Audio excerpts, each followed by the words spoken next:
Ayan mga kalola, ang topic natin ngayon ay kung paano mag-registered kay Ate Lola Angie sa kanyang agency. Sa dashboard nyo mga kalola, may agency sa baba. Ito po, click my agency. Tapos magiging ganyan yan mga kalola, i-enter nyo po yung number, yung 88926663. Huwag magkakamali mga kalola kasi baka iba ang lumabas na pangalan. Tapos pag na-enter na po yung 88926663, ganyan po ang mangyayari mga kalola, lalabas yung pangalan ko. Kapag hindi lumabas yung pangalan ko mga kalola, wag nyo pong i-proceed kasi kailangan lalabas yung aking pangalan. Baka sa ibang agency po kayo mapunta, hindi po kayo makakapasok sa Team Smiley.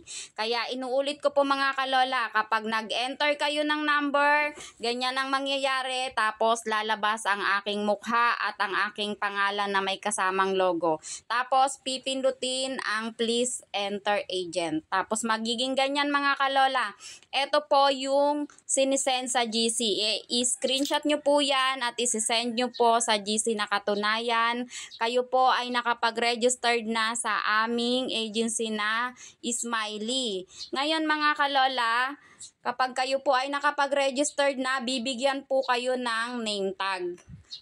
Ganito po ang magiging name tag nyo. May logo po dyan. Itong pangalan na to magkakaroon po yan ng logo. Kaya screenshot nyo po mga kalola para mabigyan kayo ng logo. Ayan, sana po may natutunan kayo at congratulations po sa magjo-join sa aming agency kay Ate Lola Angie. Welcome po sa aming team Smiley. Ayan, paki-subscribe at paki-follow nyo po ang inyong Ate Lola Angie. Bye-bye po!